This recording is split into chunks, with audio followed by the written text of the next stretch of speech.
Labas rytas. Pradedame spaudos konferenciją,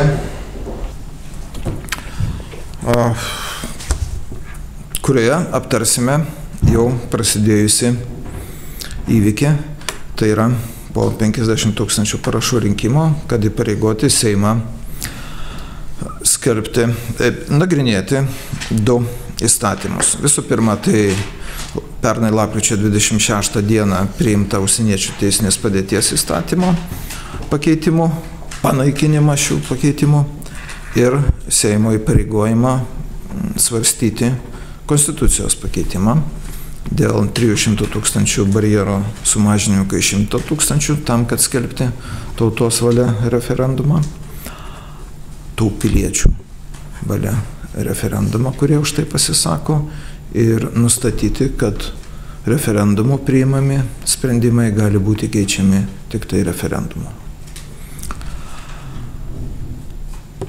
Kalbant apie šią aktualiją, aš noriu priminti, ko gero, pagrindinį dalyką. Kai tik prasidėjo šitas nelaimingas nelegalų antplūdis, visi dabar jau, manau, puikiai suprantame, kad gerai organizuotas ir neatsitiktinis dalykas, šitas antplūdis į Europos Sąjungą, visų pirma. Mes išgirdome visų pirma ryžtingus Lietuvos Respublikos prezidentės Dalios Grybauskaitės patikinimus. Aš dabar gal nenoriu suklysti dėl skaičiaus, bet buvo aiškus skaičius pasakyta. Lietuva priims 2 ar 300. Prezidentė geriau žino, aš atsiprašau, užmiršau, nelegalių imigrantų. Nelegalių imigrantų. Seimo pirmininkė Grožinienė griežtai palaikė. Mūsų didžiai garbus Liberalų sąjūdžio europarlamentaras Antanas Guoka ryžtingai trinktelėjo kumščiu, pasakė Lietuvos tautai, mūsų būsimas ūkio ministras, jokių, tik tai labai ribotas skaičius. Garbingos šeimos atstovas Gabrielius Landsbergis, Tėvynės sąjungos naujasis pirmininkas, pasakė, jeigu neapsirinku, kiek 78 kvalifikuoti ir tinkami Lietuvai. Matydami mes tokį ryžtą ir matydami, kad Seimas nepalaikė Seimo narių Audriaus Nako ir Valerijaus Simuliko Birželio 3 grupės paruoštą projektą, apsisprendėme teikti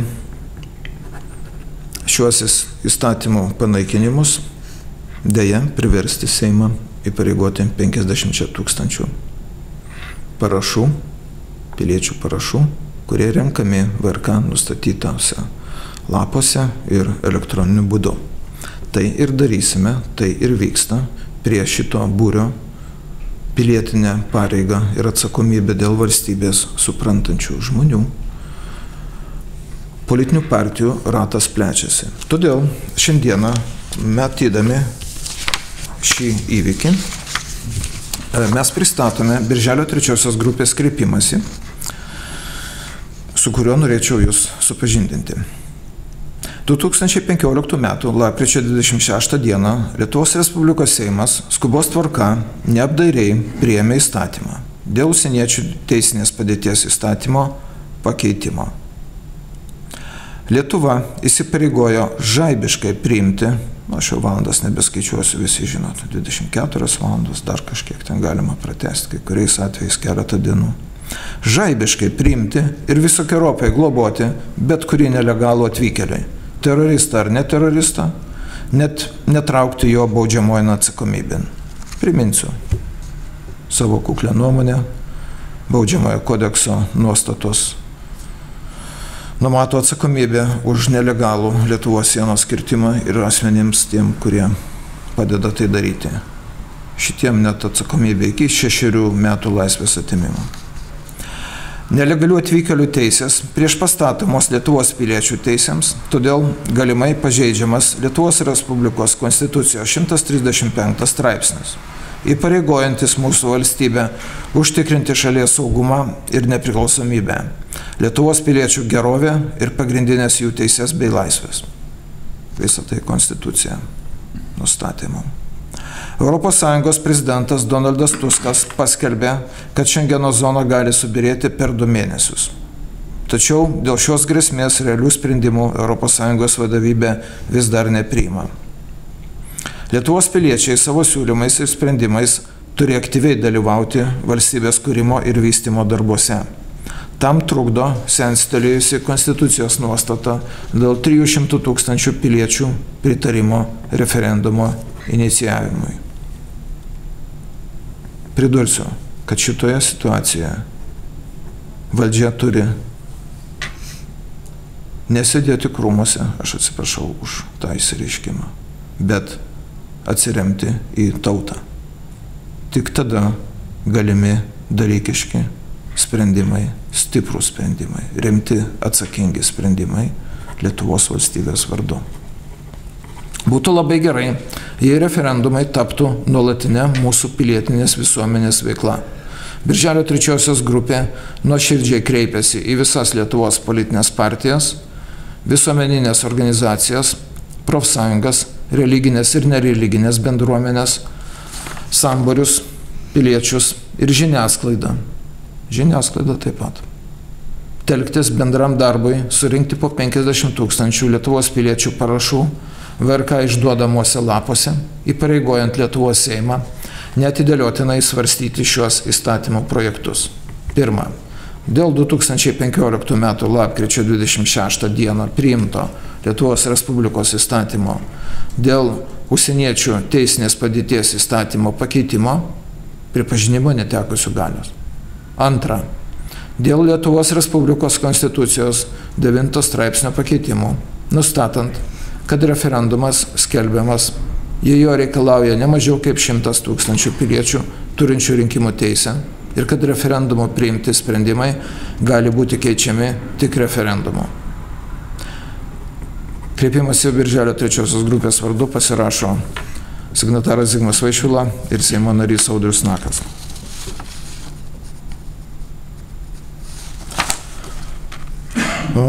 Dabar matyt apie organizacinę pusę kalbės šios iniciatyvos koordinatorius Kazimieras Juraitis. Įvykiai taip greit klostosi, kad viskas, ką pasiruošiau, jau beveik vėl reikia keisti, kadangi visą laiką pilnėja pajėgos ir keičiasi informacija. Todėl čia demonstruoju žemėlapį, kuriame nužymėti pagrindiniai, kur lapeliai priklijuoti, tai yra jau pagrindiniais vietos, miestai, rajonų centrai, kuriuose jau yra mūsų atstovybės, ta prasme jau su patalpomis, ne tik su žmonėmis. O neužrašėm konkrečios informacijos todėl, kad dėl 2 priežasčių. Pirma, nes jinai labai keičiasi. Antra, dabar susidurėm su tokiu reiškiniu, kaip, tarkim, patogumo ir racionalumo klausimas. Tarkim, Vilniuje dabar turim jau 2 būstinės, viena Ševčenkos gatvėje Liaudies partijos patalpose ir antra Švitrigailos, atsiprašau, gatvėje Liaudies partijos patalpose, o antra Žvėrynė, nacionalinio intereso, vienam iš filialų Vitalijaus Balkaus ofiso patalpose. Nu ir tačiau maža, Vilnius didelis, nors ir 10 būstinių gali būti. Va, ir negali dabar žinot, kuri bus patogiausia ir tikslingiausia kaip centrinė skirstomasis punktas. Panašiai analogiška situacija Kaune susidarė. Tarkim, yra nuolatinė būstinė Tautos pažangos partijos, kuri visai mielai visada užleidžia patalpas, padeda visame kame, tačiau 3 aukštas, nepatogu užlipti. Va, tai problemą išspręsti maloniai pasiūlė savo patalpas Romas Kaulinis. Nuoširdžiai, Romai, ačiū. Optikoje bus galima ir paimti, ir atiduoti atgal lapus prie Soboro, vieta patogi. Jeigu dar patogesnės vietos neatsiras, tai bus centrinė būstinė. Tai čia 2 pavyzdžiai, dėl kurių neužrašėm konkrečios informacijos, kodėl neužpildyta jau pasirinktinai, kaip nepaskelbta, kad bus tokios pagrindinės būstinės. Na ir tokias galbūt didžiausia naujiena, tai pastarosiom valandom prie parašų rinkimo kampanijos prisijungęs Klaipėdos miesto ir apskrities profesinės sąjungos vadovas Edvardas Šalkauskas. Jis maloniai pasiūlė ir žmogiškuosius išteklius, ir viską, ką profsąjungos turi, su darbininkų balsu, su ofisu Dariaus ir Girėno gatvėje. Va, tai čia didesnė tokia naujiena. Portalai prisijungia vienas po kito, rajoniniai laikraščiai. Tai prie to dar pereisiu šiek tiek toliau, o dabar norėčiau dar šiek tiek apie pačios sistemos kūrimą papasakoti. Sisteminė prasme mes dabar kuriam savivaldos modelį kažkokį.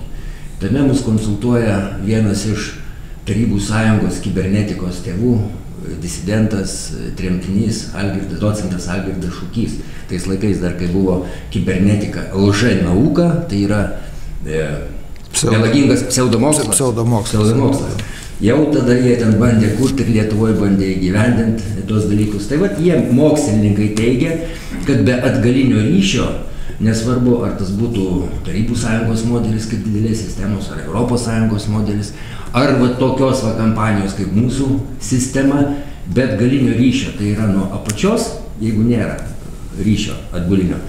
Sinergetiniai ryšiai nesigauna, tada pasidarė informacinės blokados kažkur tai ir anksčiau ir vėliau tokia sistema pasmerkta žlugimui.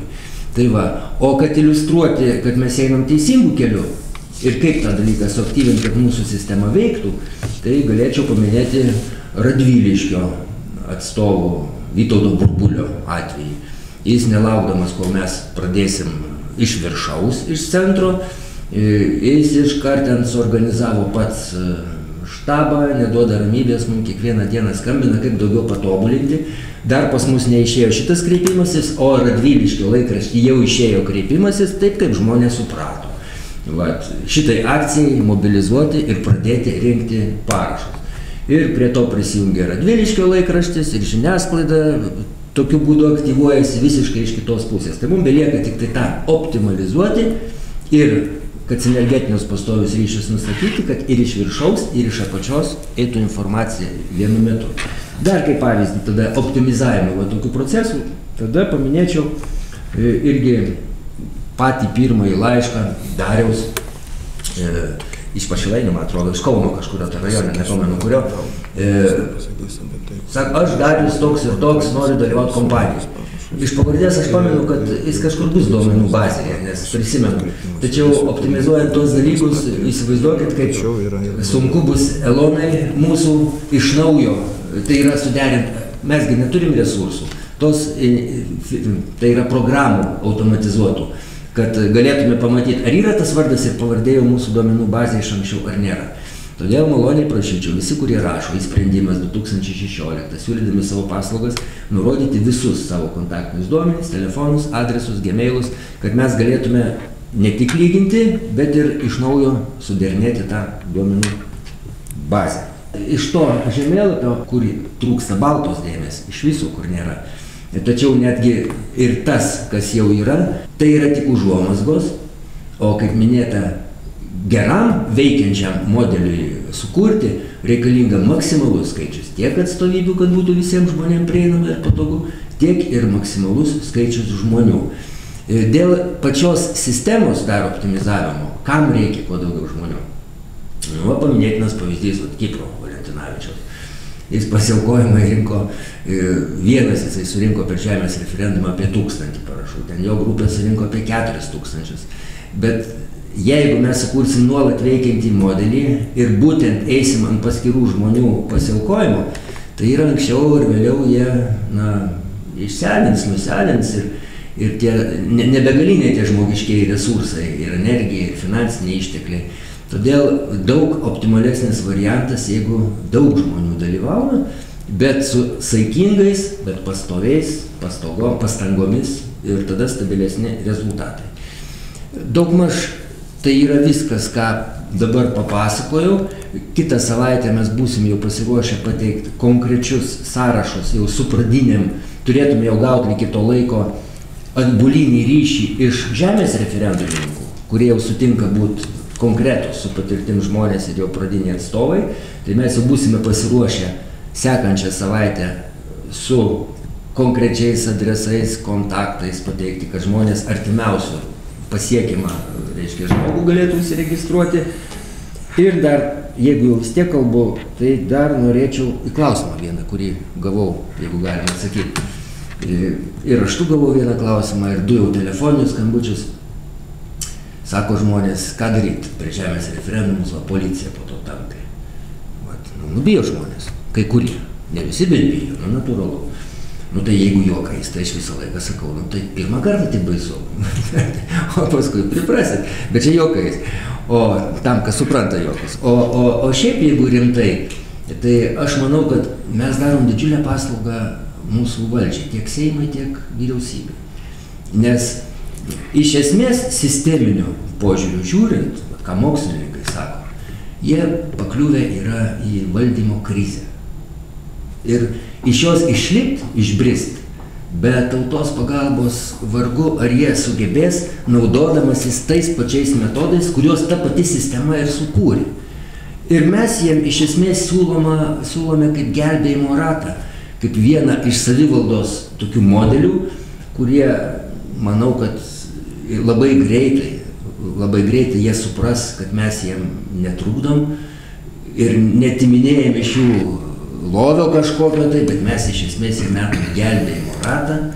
Ir manau, kad tokių atvejų kaip su policija, kaip pirmąjį, kad buvo, neturėtų pasikartoti. Kita vertus, antras argumentas, kuris dar svarbesnis. Jeigu lyginant mūsų, pavyzdžiui, policininkus, su šariato patruliais, arba su ta betvarkė Kiolne, Vokietijoje, kur darėsi, kur pilni vidikai, pridėta tų chaoso vaizdų, kur policija pati bėgė. Tai mūsų policininkai yra dievo avinėliai.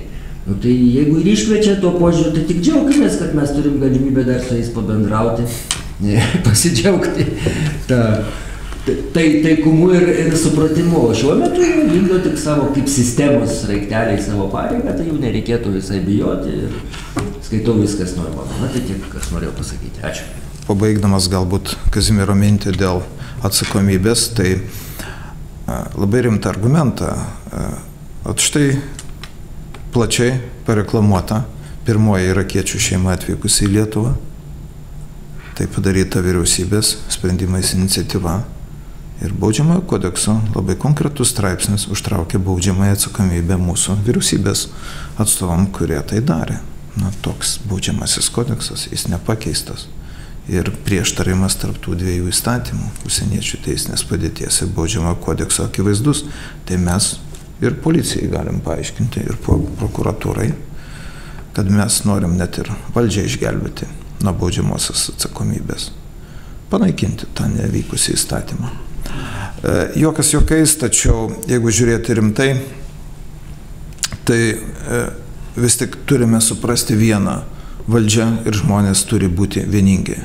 Bet kokių grėsmių akivaizdoje, bet kokios jos bebūtų. Kitaip mūsų laukia chaosas ir pražūtis. Deja, taip yra. Todėl tauta visada mokėjo susitelkti kritiškais atvejais. Manau, tai bus ir dabar. O tam telkimuisi šios iniciatyvos, kurios taps, manau, nuolatinėmis, tam organizuojamas ir elektroninis pasirašymas, bus jisai, Vyriausioji rinkimų komisija sutinka. Matyt, kitos savaitės pradžioje nešam oficialiai ir antrąją iniciatyvą dėl konstitucijos keitimo įstatymo, jau su iniciatorių grupės parašais į Vyriausiąją rinkimų komisiją, draugiškai, bet vėl nekonfliktuojant, bet normaliai dalykiškai su Vyriausiąją rinkimų komisija sutarta, kad abi iniciatyvos svarstamos ir skelbiamas tuo pat metu, kartu, kad nereikėtų chaoso, blaškymosi, renkamam nuo tos dienos iki tos dienos. Ir aš manau, vasario pradžioje startuosime.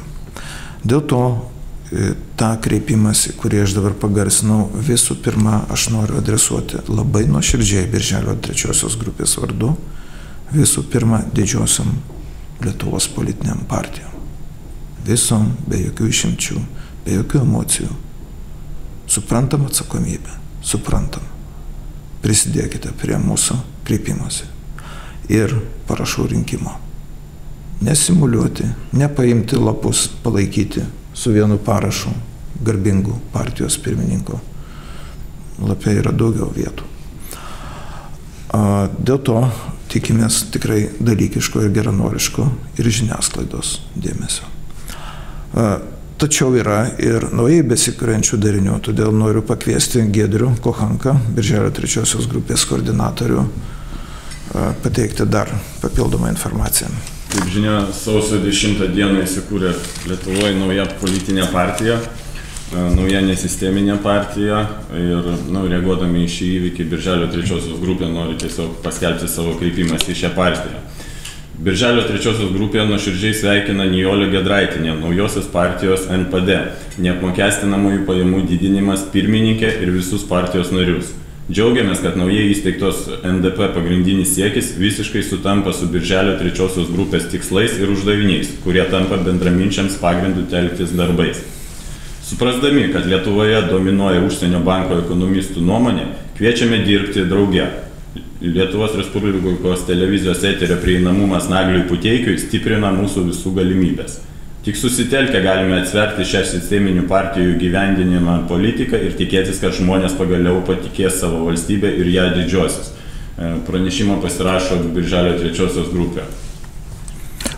Gerbiamas Giedriau, aš trupučiukai įsiterpsiu, atsiprašau, kad reikia akivaizdų rašymo klaviatūrą apsirinkimą. NPD trumpinys turėtų būti ne NDP, o tai dar pagalvos kas nors, kad čia Nacionaldemokratų partija iš kokios Vokietijos. Tai vis tiek nuoširdžiai kviečiame darbui, suprantame, kad Seimo nariui atviras LRT eteris Nagliui Puteikiui tikrai yra didžiulė jėga, visuomeninis transliuotojas, ir mes tikimės vaisingo bendradarbiavimo.